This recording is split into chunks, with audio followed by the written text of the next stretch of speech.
صل وسلم وبارك عليه وعلى آله. بسم الله الرحمن الرحيم. الحمد لله رب العالمين، والصلاة والسلام على أشرف الأنبياء والمرسلين سيدنا وحبيبنا وشفيعنا ومولانا محمد. فقد قال رب اشرح لي صدري ويسر لي أمري واحلل عقدة من لساني يفقهوا قولي. Amin. Amma ba'du. Puji serta syukur kita panjatkan kehadirat Allah yang Maha Ghafur atas limpahan rahmat, nikmat dan karunia-Nya. Salawat salam semoga senantiasa terlimpah curahkan keharibaan junjungan kita Nabi besar Muhammad sallallahu alaihi wasallam. Hadirin jamaah rahimakumullah, sehat semuanya? Alhamdulillah. Kantongnya sehat? Mudah-mudahan sehat badannya, sehat kantongnya. Amin ya rabbal alamin. Hadirin jamaah rahimakumullah, pagi ini saya ingin membahas sesuatu yang sangat sensitif, tapi mohon izin karena masalah fikih itu yang jadi salah satu dalam tanda kutip pemecah belah umat. Itu adalah masalah yang satu ini, yaitu masalah bid'ah. Benar-benar umat menjadi saling berhadap-hadapan, menjadikan jamaah masjid saling tidak tegur sapa, menjadi umat lebih pilih membangun masjid sendiri, begitu Pak ya? Gara-gara satu kata bid'ah. Dan terkait dengan fikih ini akan sangat banyak sekali dampaknya terhadap bid'ah ini. Maka dari itu, karena hal ini sensitif, meskipun saya berusaha untuk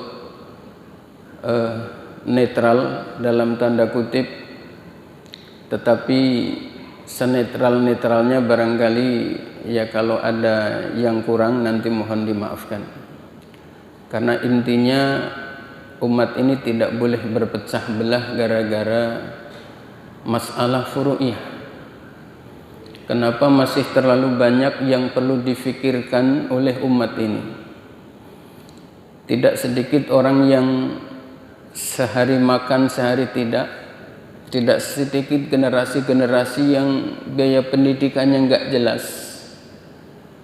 Tapi sebagian kita telah termakan oleh doktrin bahwa menghindari bid'ah itu sesuatu yang jauh lebih diutamakan, dengan definisi bid'ah yang dalam tanda kutip belum terlalu bisa dipertanggungjawabkan dalam konteks-konteks tertentu.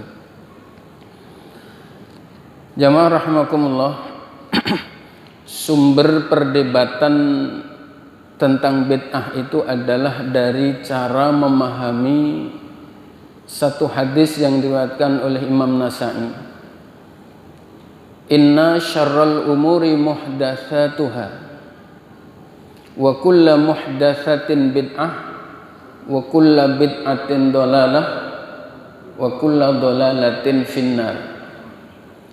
Riwayat Imam Muslim tidak menggunakan wa kullu dhalalatin finnar. Cara memahami hadis ini yang berbeda-beda itulah yang menjadi sumber perbedaan ini bid'ah atau sunnah. Kalau melihat maknanya Pak, terus terang ngeri ya. Inna syarral umuri, sesungguhnya seburuk-buruk perkara itu muhdatsatuha, yang diperbaharui. Wa kullu muhdatsatin, dan tiap-tiap yang diperbaharui itu bid'atun, bid'ah.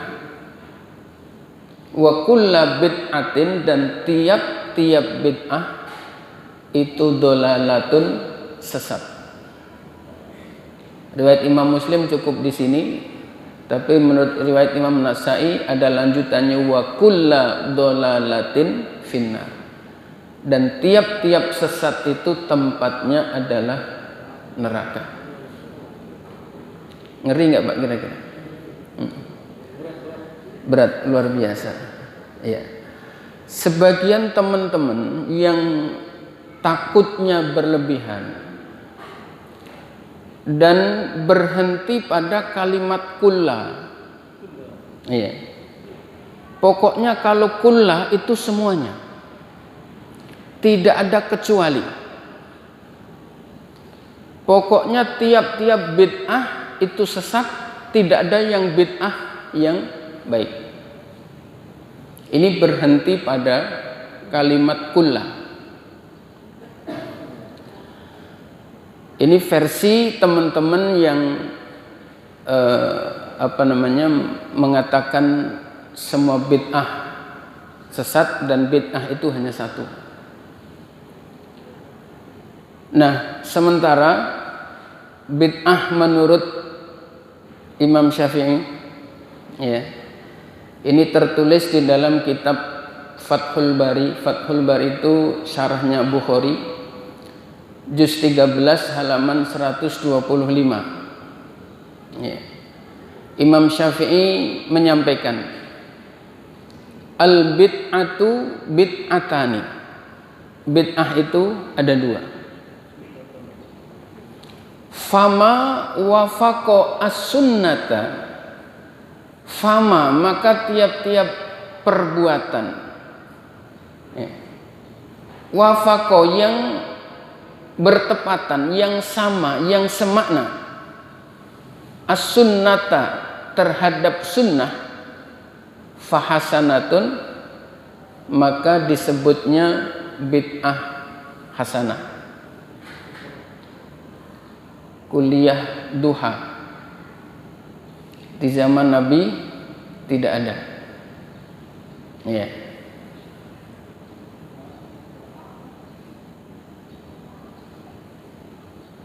Yasinan malam Jumat di zaman Nabi tidak ada. Tapi kuliah duha itu yang dilakukan apa, Pak? Ngaji. Ngajinya itu perintah Nabi. Itu yang dimaksud fama wafaqo as-sunnata fahasanatun.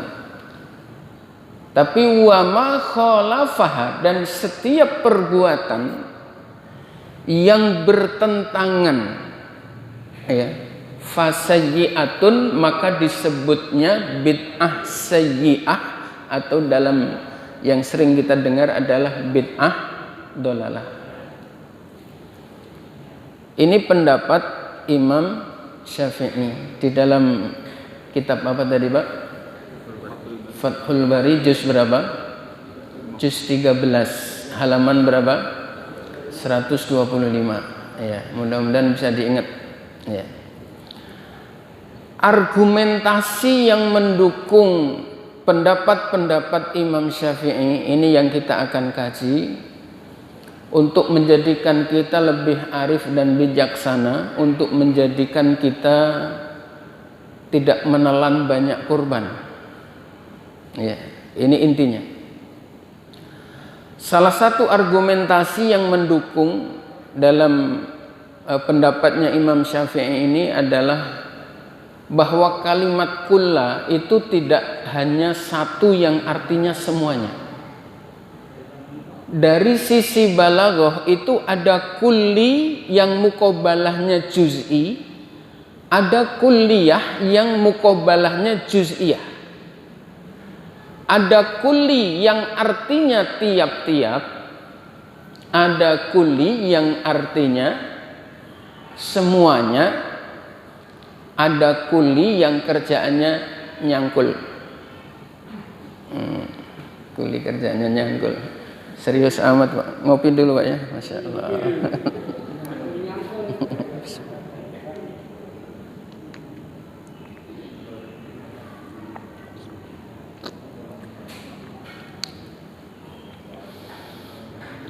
Ya Pak, jangan tegang Pak ya, nyantai aja Pak. Tehnya sudah keluar belum? Belum ya. Mudah-mudahan kebagian Pak. Di tempat saya banyak banget tehnya. Iya. Dan sebagaimana tertera di dalam surat Al-Kahfi ayat 79. Kisah yang menjelaskan tentang bergurunya Nabiullah Musa kepada Nabiullah Khidir alaihissalam. Ya. Spesifiknya ayat ini adalah wa kulla safinatin ghasba. Ya. Nabi Khidir itu merusak perahu atau kapal yang dinaiki beserta Nabiullah Musa. Dalam kisah ini Nabi Musa protes, guru kenapa kapal baik-baik dirusak? Ya.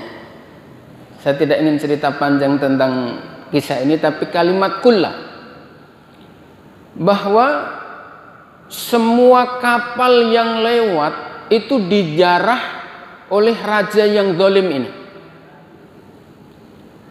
Tetapi ada satu kapal yang tidak dijarah, itu kapal yang dinaiki oleh Nabi Khidir beserta Nabi Musa. Padahal kalimatnya menggunakan kulla safinatin ghasba. Ini namanya kulli juz'i, bukan kulliyah juz'iyah. Hadis yang berikutnya, 3 riwayat Imam Bukhari Muslim, yang 1 riwayat Imam Baihaqi dan Imam Nasa'i. Baginda Nabi pernah bersabda, al-haya'u khairun kulluhu. Al-haya'u bermula malu itu khairun baik, kulluhu semuanya. Pertanyaannya, kalau Bapak mau ngaji malu, baik apa tidak, Pak? Pak, kalau mau ngaji malu, baik apa tidak? Tidak. Kalau kelaparan, kalau kehausan mau minum teh, malu, baik tidak? Tidak baik, Pak, karena ngajinya jadi ngantuk. Iya. Hadis ini bunyinya al-haya'u khairun kulluhu. Malu itu semuanya baik. Tapi masih ada banyak malu yang tidak baik. Kenapa? Kullinya kulli juz'i. Iya, kulli juz'i. Yang berikutnya al-haya'u la ya'ti illa bi khairin. Al-haya'u bermula malu itu layakti, tidak akan pernah mendatangkan sesuatu illa bi khairin, kecuali baik. Riwayat Bukhari Muslim. Tadi yang pertama riwayat Bukhari Muslim, ini riwayat Imam Bukhari Muslim. Malu tidak akan mendatangkan sesuatu kecuali kebaikan. Padahal mau sholat jamaah malu tidak baik. Mau sholat duha malu tidak baik. Nah, hadis yang masyhur Pak, ini riwayat Bukhari Muslim juga, al-haya'u minal iman. Malu itu sebagian dari iman. Hadis yang keempat riwayat Imam Baihaqi dan Imam Nasa'i, al-haya'u dinun kulluhu. Al-haya'u bermula malu itu dinun kulluhu, semuanya anjuran agama. Tapi ternyata Pak, tidak serta-merta malu itu baik.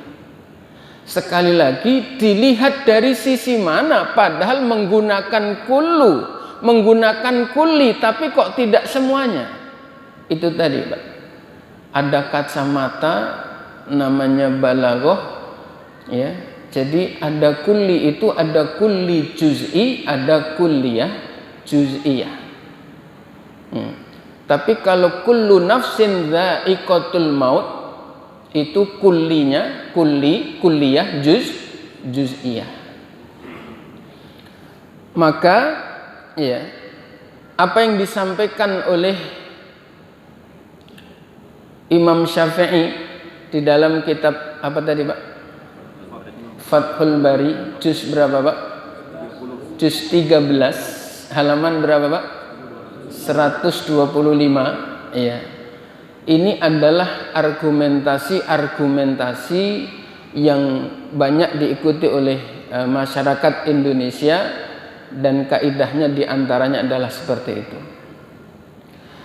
Kalau bid'ah itu hanya satu Pak, ya, kalau bid'ah itu hanya satu, akan menjadikan kita sulit untuk bergerak. Al-Quran Pak, di zaman Nabi itu tidak ada titik dan tidak ada harokatnya. Antara ba, ta, sa, jim, ha, kho, dal, zal itu tidak ada titiknya. Boro-boro harokat. Kira-kira kalau kita baca Al-Quran tidak ada titik dan tidak ada harokatnya Pak, bisa tidak kita? Orang ada harokatnya papak aja masih belekak-belekuk. Iya. Tidak ada titik dan tidak ada harokat. Yang memberikan titik dan harokat itu pertama adalah Abul Aswad Ad-Du'ali, salah seorang tabi'in yang sebenarnya hidupnya adalah beliau lahir di zaman Rasulullah, ya, cuman masih masa bayi kecil. Rasulullah sudah wafat, jadi tidak sampai ketemu dengan Rasul, ya, sehingga beliau ini kategorinya adalah hidup di masa tabi'in. Ya, ini adalah Abul Aswad Ad-Du'ali yang memberikan pertama titik pada huruf-huruf Al-Quran. Ya. Kenapa dulu tidak ada titik dan tidak ada harokatnya kok orang bisa? Karena dulu Pak, orang hafal dulu baru baca. Sementara mulai masa tabi'in itu orang baca dulu baru hafal. Kalau saya tulis surat Al-Fatihah Pak, nggak pakai titik, nggak pakai harokat, Bapak bisa baca nggak? Kenapa? Hafal. Bahkan nggak pakai tulisan pun bisa. Saya tulis rahasia nih, cuman pakai tangan seret, nggak pakai pena. Bapak baca bisa? Bisa. Kenapa? Hafal. Ada perubahan metodologi belajar di masa tabi'in dan sampai sekarang. Akhirnya ulama yang disebutnya adalah bapak bahasa Arab. Ini Abul Aswad Ad-Du'ali. Beliau ini salah satu ulama yang wafatnya karena wabah virus Pak. Jadi taun, penyakit taun, beliau wafat karena taun juga. Iya, Abul Aswad Ad-Du'ali. Satu periode berikutnya masih banyak orang mengalami kesulitan. Kenapa? Yang dikasih titik sama harokat itu belum terlalu cukup membantu. Kenapa? Karena Abul Aswad Ad-Du'ali memberikan harokat itu hanya di awal dan akhir. Misalnya Bismillahirrahmanirrahim, itu yang dikasih harokat cuman bi sama mi, tapi titiknya sudah lengkap, disempurnakan oleh salah satu muridnya, ya, yaitu yang bernama Nasir bin Asim, ya, dengan titik yang sama tetapi harokatnya lengkap dan sekaligus dikasih tanda-tanda makro sebagaimana Al-Quran yang sampai kepada kita.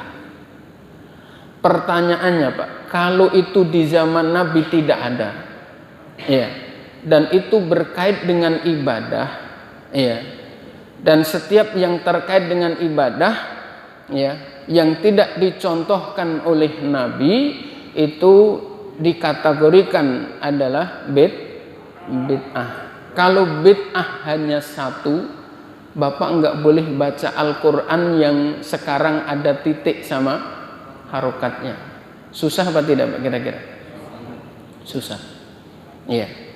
Apalagi membuat atau mencetak Al-Quran yang seperti sekarang ini. Iya. Ada Al-Quran versi baru lengkap dengan tajwidnya. Al-Quran dengan metode-metode pembelajaran seperti Iqra misalnya. Ya. Iqra itu di zaman Nabi tidak ada. Ya. Berarti bid'ah apa tidak? Bid'ah. Kalau bid'ah hanya satu, Pak, berarti dolalah. Iya. Kalau dolalah itu berarti finnar. Gitu. Ya. Jadi ini yang menjadikan kesulitan bagi kita manakala bid'ah itu hanya satu. Ya. Hadirin hadirat jamaah rahimakumullah, yang berikutnya adalah argumentasi yang mendukung apa yang disampaikan oleh Imamuna Asy-Syafi'i, dan ini adalah yang paling banyak diikuti oleh mayoritas Ahlus Sunnah wal Jamaah yang berafiliasi di madhab Syafi'i, bahwa yang tidak boleh dilakukan oleh kita umat Islam itu tidak sebatas yang dilarang, tidak sebatas yang tidak dicontohkan. Mohon maaf. Segala sesuatu yang tidak dicontohkan oleh Nabi itu tidak serta-merta dilarang. Nih. Apa dalilnya? Yang pertama adalah di dalam surat Al-Hasyr ayat 7. Allah Subhanahu wa taala berfirman, "Wa ma atakumur rasulu fakhuduh." Wa ma, dan setiap perbuatan ata yang datang kum kepada kalian ar-rasulu utusan fakhuduhu, maka ikuti. Makna terjemah gampangnya, kalau dicontohkan Nabi, ikuti. Wama nahakum, wama, dan setiap perbuatan naha yang melarang kum kepada kalian ar-rasulu utusan fantahu, maka jauhi. Surat apa, Pak? Al-Hasyr ayat 7. Perhatikan secara detail, Pak, kalimat ini. Wama ata, ya. Yang pertama wama ata. Yang kedua wama naha. Wama, dan setiap perbuatan ata yang datang kum kepada kalian ar-rasulu utusan fahudu, segala sesuatu yang dicontohkan Nabi ikuti. Wama nahakum, wama, dan setiap perbuatan naha yang melarang. Ini yang kepelintir, Pak. Ini kepelintir maknanya. Kalau diartikan segala sesuatu yang dicontohkan oleh Nabi ikuti dan yang tidak dicontohkan dilarang, itu ayat ini kepelintir. Dan kalau sengaja, Pak, itu bisa seakan-akan sengaja merubah ayat ini, Pak. Kenapa? Kalau ayat ini supaya punya makna, kalau ada contohnya ikuti dan kalau tidak dicontohkan dilarang, itu bunyinya harus dirubah dari wama atakumur rasulu fakhuduh wama nahakum, harus dirubah menjadi wama atakumur rasulu fakhuduh wama lam ya'ti. Untuk mempunyai arti supaya tidak dilarang, supaya sesuatu yang tidak dicontohkan tinggalkan, sekali lagi ayat ini harus mengalami perubahan. Berarti kita, ya, kalau memaknai kalau ada contohnya ikuti dan kalau tidak ada contohnya dilarang, itu kita telah merubah ayat ini. Padahal Kalau ada contohnya ikuti, kalau dilarang tinggalkan, kalau tidak dicontohkan dan tidak dilarang boleh. Azan pakai speaker, Pak. Dicontohkan tidak? Tidak. Dilarang tidak? Pakai speaker boleh tidak? Boleh. Ya. Itu. Nah, itu urusan dunia itu. Nah gitu. Biasanya teman-teman kita berargumentasi bahwa itu adalah urusan dunia. Ya. Speaker itu urusan dunia. Nabi pernah bersabda, antum a'lamu bi umuri dunyakum. Engkau lebih tahu tentang urusan duniamu. Ini untuk dalam tanda kutip bahasanya kalau kita ngeles, kalau speaker itu tidak bid'ah. Ya. Kenapa? Itu urusan dunia dan hadisnya tadi. Antum a'lamu bi umuri dunyakum. Sementara kalau dilihat asbabul wurudnya hadis itu tentang cocok tanam, bukan tentang urusan ibadah. Ya. Nah, jadi urusan speaker ketika digunakan untuk sholat itu adalah sesuatu yang tidak terpisahkan dari sholat itu sendiri. Ma la yatimul wajib illa bihi fahuwa wajib.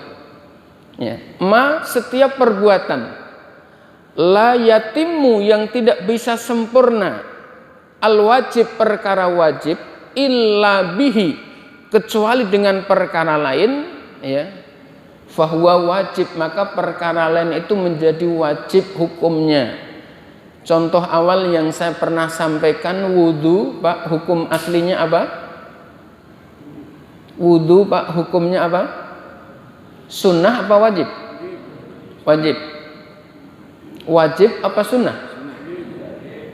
Kalau Bapak menghukumi wudu wajib, kalau Bapak batal nggak langsung wudu, Bapak dosa. Ya. Sekali lagi, kalau Bapak menghukumi wudu itu wajib, kalau Bapak batal nggak langsung wudu, Bapak dosa. Ya. Hukum aslinya wudu itu adalah sunnah. Cuman sholat tidak sah tanpa wudu, maka wudu menjadi wajib ketika akan sholat.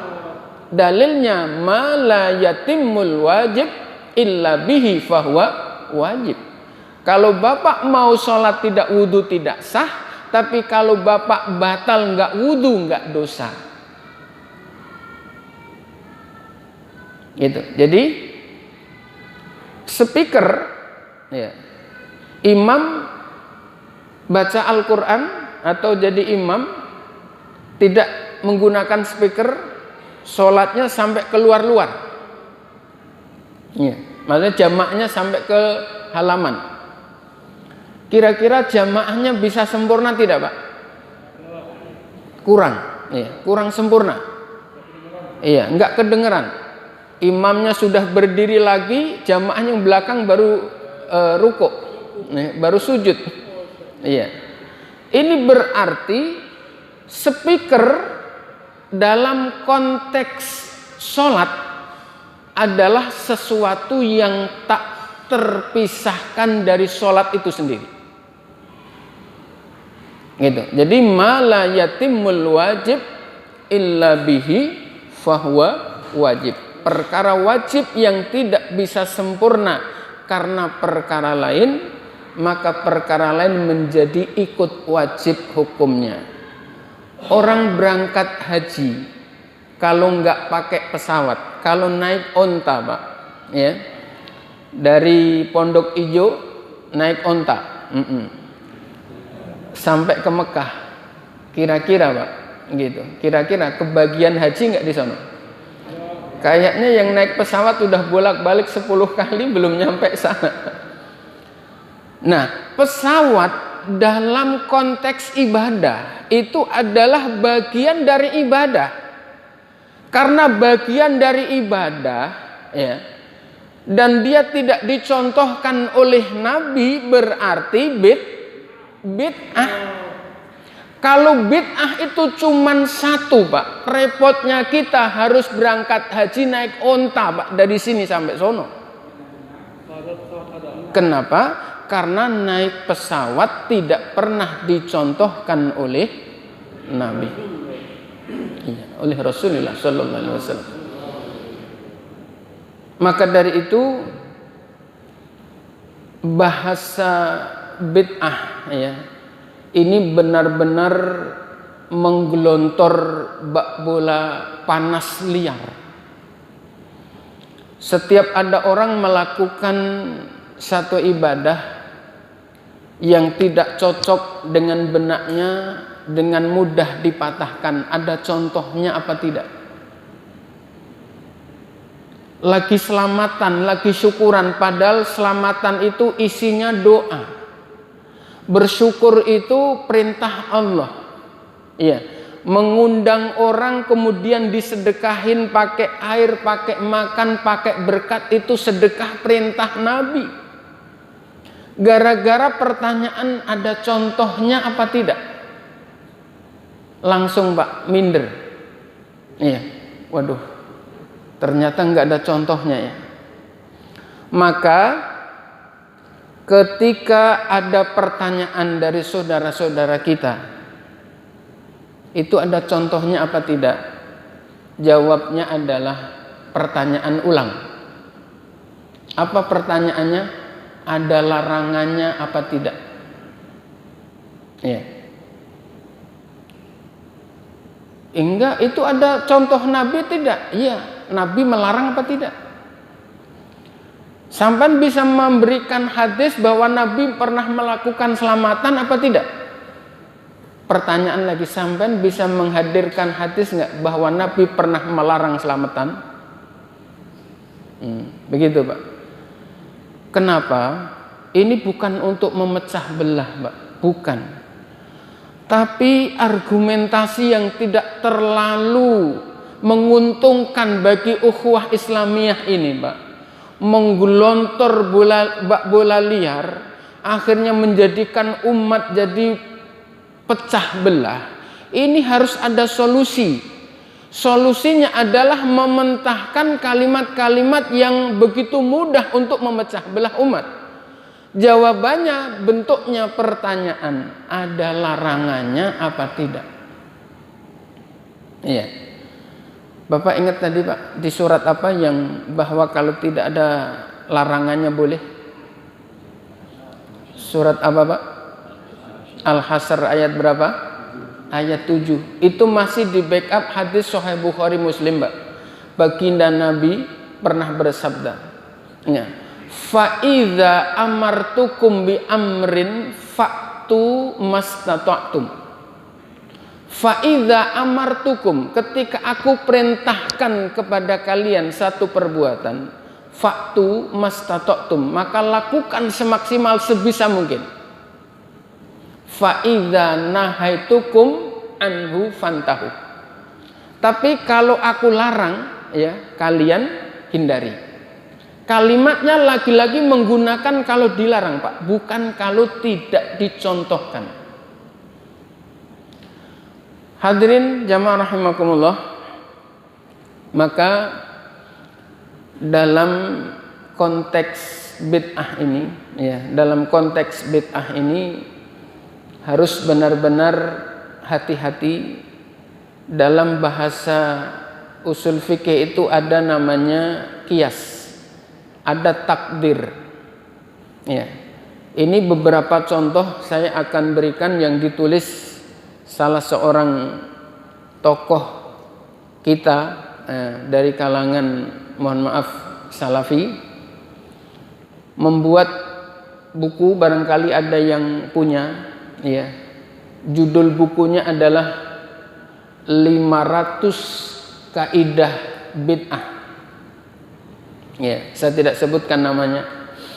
Ya, namanya sangat tenar, ya. Poin yang dibuatnya, Pak, ini saya kemukakan untuk bisa lebih yakin bahwa apa yang disampaikan oleh Imam Syafi'i bahwa bid'ah itu ada dua, bid'ah hasanah dan bid'ah dolalah atau sayyi'ah, itu bisa dipertanggungjawabkan. Iya. Bid'ah di masjid yang beliau tulis, Pak. Kitabnya, bukunya setebal ini, bahasa Indonesia. Beliau tulis, Pak. Bid'ah di masjid itu yang pertama adalah membuat kubah. Masjid ada kubahnya, Pak. Itu bid'ah. Iya. Yang kedua, membuat kaligrafi, Pak, di masjid. Itu bid'ah. Ya. Membuat tanda tangan peresmian itu bid'ah. Kalimat Allah dan Muhammad di dalam masjid itu bid'ah. Mihrab ini bid'ah. Sebelum saya lanjutkan contoh-contoh yang lain, pertanyaannya, Pak, kalau seluruh masjid di Indonesia, Pak, tanpa kubah, tanpa ada kaligrafi lafal Allah Muhammad, dan tanpa ada mihrab, kira-kira, Pak, disebut masjid apa tidak, Pak? Diragukan. Kira-kira orang membedakan ini bangunan gedung biasa dan ini masjid susah apa susah? Susah. Apa artinya? Di balik argumentasi ini, ya, seakan-akan secara tidak langsung merobohkan syiar, merobohkan masjid dengan menghilangkan syiarnya. Padahal Allah Subhanahu wa taala berfirman di dalam surat Al-Hajj, "Dzalika wa may yu'azzim sya'airallahi fa innaha min taqwal qulub." Dzalika, hal itu, waman, dan barang siapa, yu'azzim, azzama yu'azzimu, ya. Dzalika wa may yu'azzim, barang siapa yang mengagung-agungkan, yang memunculkan, yang mensyiarkan sya'airallahi, tanda-tanda kebesaran agama Allah, fa innaha min taqwal qulub, ya, sesungguhnya hal itu adalah bagian dari ekspresi ketakwaan jiwa. Ini, Pak, kenapa tahun baru Islam? Tahun baru Islam kapan, Pak? Selasa. Tahun baru Islam itu, Pak, nggak ngetren. Betul? Tahun baru Islam itu, Pak, terasing di tengah umatnya yang mayoritas. Betul? Tahun baru Islam itu, Pak, dilupakan oleh umatnya sendiri. Bapak mau bukti? Mau bukti, Pak? Mau bukti? Kira-kira jamaah yang hadir ini hafal bulannya semuanya, bulan-bulan Hijriah. Yang ketawanya ini kayaknya bukan oleh umat yang lain, Pak, oleh umat sendiri. Muharram, Safar, Rabiul Awal dan sampai akhir itu, Pak, bukan orang lain yang lupa. Bukan lupa, Pak, belum pernah hafal. Betul, Pak? Pertanyaannya kenapa? Tahun baru Islam kalah ngetren dengan tahun baru Cina yang sementara saudara-saudara kita Chinese ini nggak banyak, Pak. Betul ya? Dibanding dengan umat Islam, banyakan mana, Pak?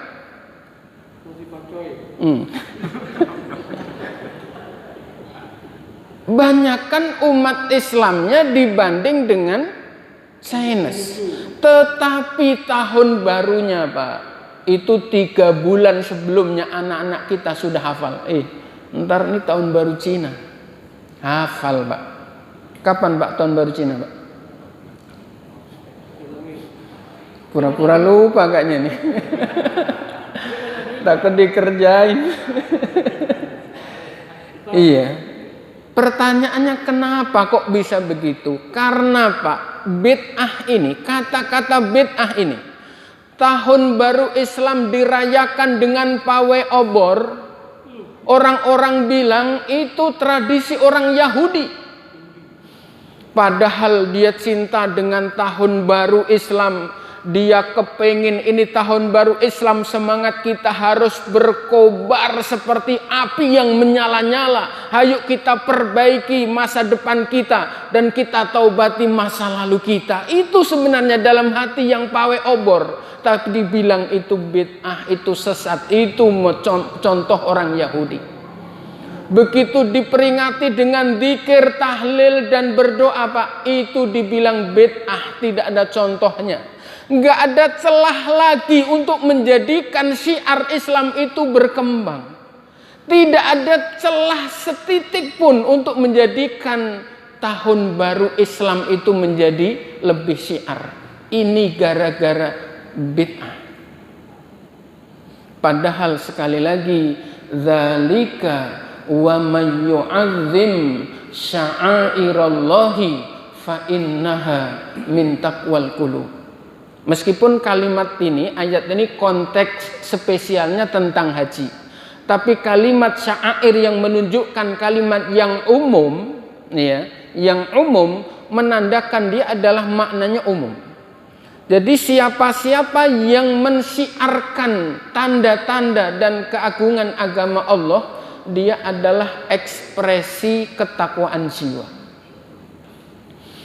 Berikutnya kembali kepada contoh-contoh bid'ah tadi. Ya, meninggikan mihrab, lantai mihrab, Pak, itu bid'ah. Ini, Pak, lantai mihrab ini ditinggikan, itu bid'ah. Gimana, Pak?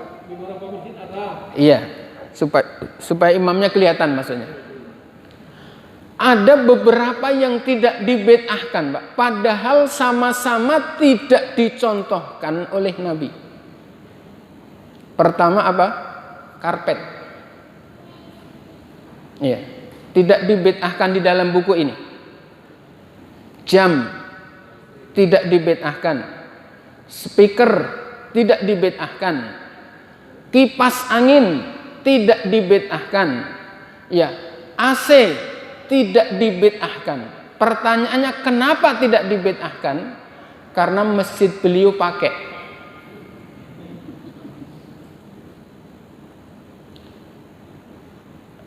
Kan jadi ribet, Pak. Kalau begini ini kasihan umat, Pak. Iya. Padahal takdiru syai'in bi akhara liyu'lama al-musawah bainahuma. Hukum dalam syariat itu, Pak, kalau sesuai usul fikih, saya yang pernah contohkan kalau tidak salah tentang bayi tabung. Bayi tabung, Pak, itu di zaman Nabi belum pernah terjadi. Tapi bahwa Al-Quran dan hadis, ya, itu mampu menjawab, ya, seluruh tantangan zaman sampai hari kiamat, ya, meskipun maknanya secara tersirat. Al-Quran tidak hanya terbatas secara tersurat yang kita baca, tetapi maknanya yang tersirat itu yang jauh lebih luas. Salah satu contoh kasus bayi tabung yang belum pernah terjadi kejadian itu di zaman Nabi, bagaimana Al-Quran menjawab melalui pintu qiyas. Iya. Yaitu dicari dengan prinsip usul fikihnya tadi, takdiru syai'in bi akhara liyu'lama al-musawah bainahuma. Dicari ketetapan hukum yang sudah baku, ya, untuk kemudian hukum-hukum yang baru muncul ini disamakan. Mana titik-titik persamaannya itu nanti akan ketemu hukumnya ini halal atau haram. Maka bayi tabung setelah dicek, setelah dilihat bagaimana dalil-dalil yang qat'i tentang itu, ya, tentang, mohon maaf, perbuatan zina, ya. Jadi zina itu salah satunya adalah iltiqa'ul hitanaini fi ghairi nikahin. yaitu pertemuan antara dua kelamin laki-laki dan perempuan di luar nikah. Itu adalah prinsip zina.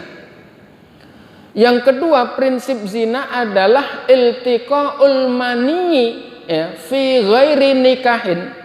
Bertemunya antara sperma laki-laki dan ovum wanita di luar nikah itu adalah zina. Dengan hukum yang sudah qat'i, yang sudah baku, maka ulama-ulama melalui pintu ijma' dan qiyas itu menemukan hukum bayi tabung. Kalau ternyata proses bayi tabung itu adalah dipertemukan antara sperma laki-laki dan ovum wanita antara suami istri, maka dia mutlak hukumnya halal. Halal.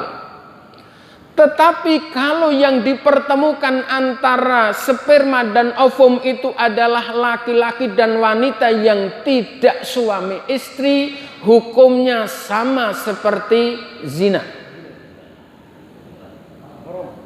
Kalau ada masalah, suami diambil spermanya,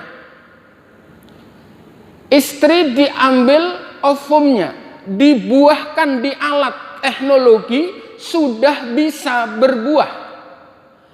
Mau dimasukkan ke rahim istrinya, Pak, enggak bisa karena punya penyakit. Bolehkah dititipkan ke wanita lain? Boleh apa tidak, Pak? Boleh. Boleh dengan syarat. Iya, dengan syarat suaminya tadi nikahin dulu wanita itu. Enak nggak kira-kira? Baru tuh demenan bapak-bapak. Iya, kebetulan dari kemarin nyari alasan nggak dapat ini dapat alasan. Ya, istrinya udah nggak berkutik lah, mau punya anak apa tidak? Mau, ya udah nikahin dia. Titipin ini rahimnya sama dia, kan anak sampean juga. Wah, telak udah. Bayi nggak usah bayi tabung ya. Udah langsung nambah istri aja gitu ya. Aduh. Iya, ini bayi tabung, Pak. Takdiru syai'in itu, Pak, itu menjadi kata kunci dalam menentukan hukum. Kalau meninggikan lantai mihrab itu kita hukumi bid'ah. Kalau kaligrafi itu dihukumi bid'ah. Iya. Kalau kubah dihukumi bid'ah. Hukum qiyas itu mewajibkan jam di masjid bid'ah. Iya. AC di masjid bid'ah. Speaker di masjid bid'ah. Kalau ternyata mihrab ditinggikan bid'ah, mimbar bid'ah, kubah bid'ah, tapi sementara karpet dan jam tidak, itu Pak namanya BSD alias bid'ah sakarpe dewi. BSD, Pak. Mohon maaf kalau bahasa ini agak menyinggung, tapi itu yang terjadi. Hukum jadi berantakan. Ya. Hukum jadi berantakan gara-gara kaidah usulnya tidak difahami. Bid'ah itu definisinya memang oleh Rasulullah, Pak, tidak disebutkan satu persatu. Ya, umum. Tapi kaidah-kaidah yang lain, Pak, bisa ya menentukan mana dan mana yang boleh dan mana yang tidak. Hadirin jamaah rahimakumullah, jamnya sudah lewat. Ya. Ini nanti di season berikutnya mungkin saya masih akan lanjutkan. Ya. Kalimat mengagungkan ini yang harus dimaknai ya secara detail barangkali. Kalau di dalam surat Al-Hajj tadi, dzalika wa may yu'azzim sya'airallah, itu konteks khususnya adalah dalam pelaksanaan ibadah haji. Jadi kalau dilihat tafsirnya itu adalah orang-orang yang melakukan ibadah di dalam prosesi haji itu, ya, baik orang yang memotong hewan kurban, baik orang yang perpindahan dari satu tempat ke tempat dalam prosesi ibadah haji, itu semua yang dilakukan itu disebut oleh Allah yu'azzim sya'airallah, mengagung-agungkan syiar agama Allah, gitu. Nah, kalau kita samakan dengan apa yang ada nas di dalam surat Al-Hajj ini, orang mengagungkan bulan Safar, ya, kalau artinya mencintai, ya, sama seperti orang yang mengagungkan bulan Ramadan yang artinya mencintai, itu adalah bagian dari sesuatu yang memang dianjurkan oleh Nabi, meskipun ini hadis kategorinya dhaif, ya. Jadi kalau konteksnya orang yang mengagungkan bulan Ramadan itu adalah man fariha biqudumi Ramadan harramahullahu jasadahu 'alan niran. Mohon maaf, ini hadisnya dhaif.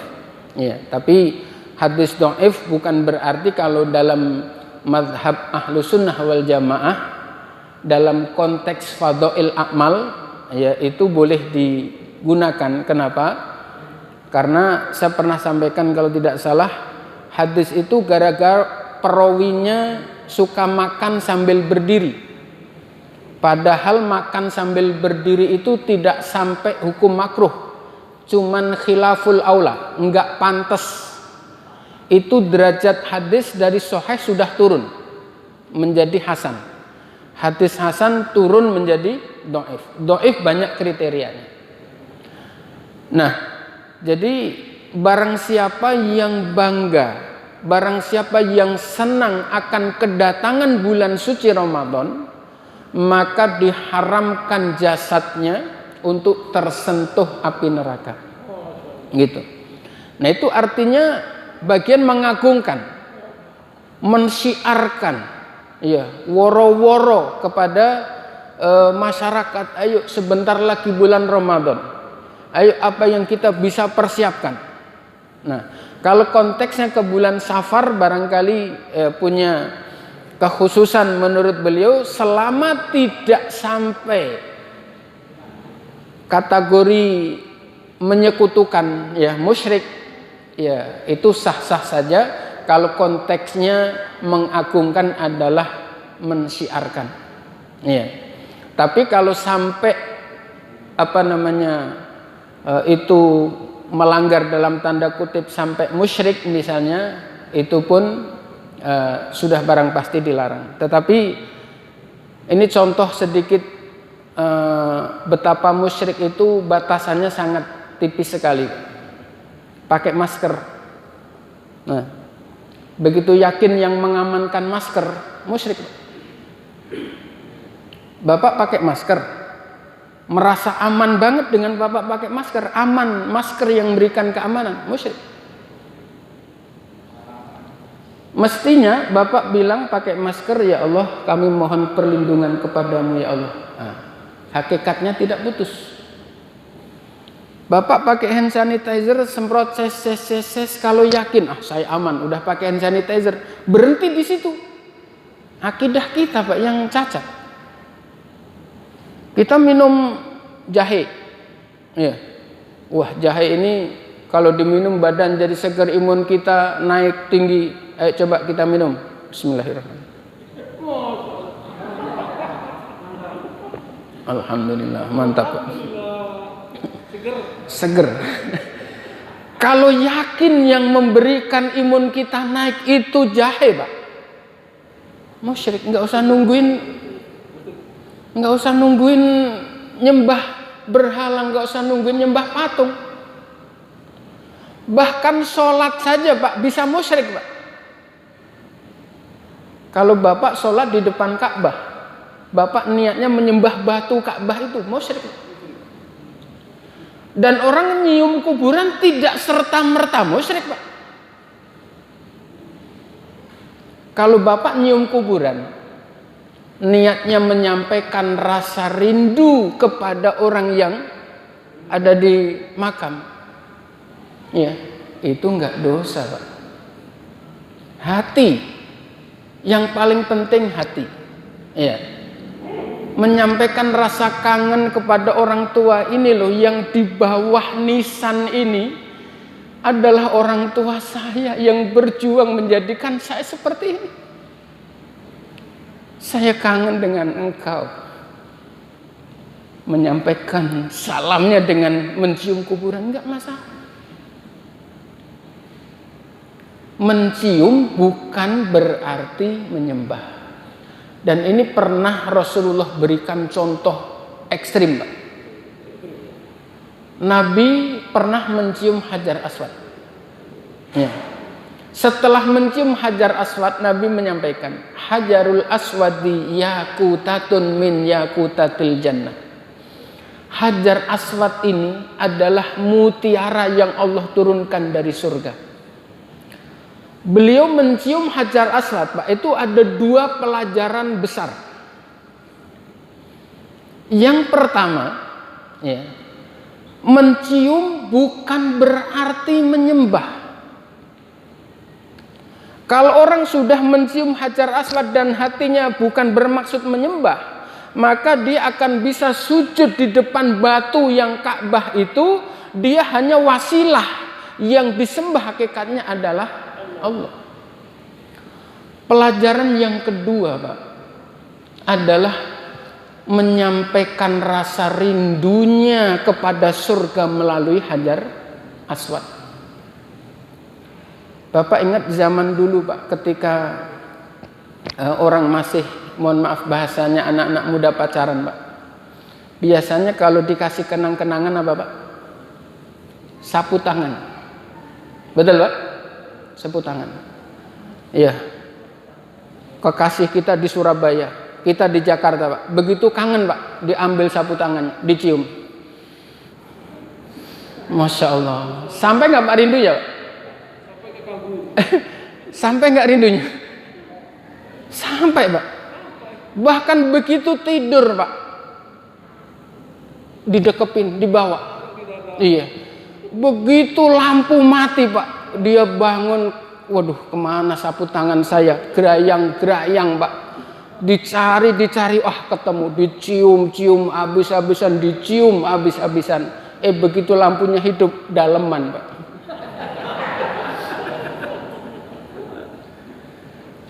Pertanyaan saya, Pak, ketika dia mencium daleman itu, Pak, rasa rindunya terbayar tidak? Terbayar, Pak. Iya, padahal yang dicium daleman. Itulah rasa cinta kita, bisa sampai dengan mencium nisan dengan cara ditata dulu hatinya. Ibu, anak yang durhaka, yang tidak khidmat kepadamu, Ibu, hari ini hadir di hadapanmu, mohon maaf. Sambil hatinya terpaut kepada Allah, ya Allah, ini orang tua saya yang berjuang mati-matian untuk menjadikan saya lebih baik. Hari ini, ya Allah, sudah berada di alam kubur. Bebaskan, ya Allah, dari azab-Mu. Nangis di depan kuburan, Pak, bukan berarti menyembah kuburan. Dia bersyukur, berdoa kepada Allah, masih dikasih kesempatan oleh Allah untuk bisa mendoakan orang tuanya. Sekaligus dia menangisi betapa zalim ketika orang tuanya hidup, dia tidak maksimal berkhidmat. Orang menangis berdoa di depan kuburan tidak serta-merta musyrik, Pak. Hati yang ada, hati yang menentukan, hati yang Allah lihat. Gitu. Maka kalau terlalu mudah memvonis orang di depan kuburan berdoa musyrik, jangan-jangan kalau ada orang sholat di belakang tiang, dibilangnya sedang menyembah tiang. Kembali ke jawaban singkat, bahwa kalau niatnya adalah mensyiarkan karena di situ ada kekhususan, ada nilai, dan tidak sampai batas musyrik atau tidak sampai prinsip-prinsip menyekutukan, maka boleh-boleh saja. Begitu. Demikian, kurang dan lebihnya mohon maaf. Hadanallahu wa iyyakum ajma'in. Wallahul muwaffiq ila aqwamit thoriq. Wassalamu alaikum warahmatullahi wabarakatuh.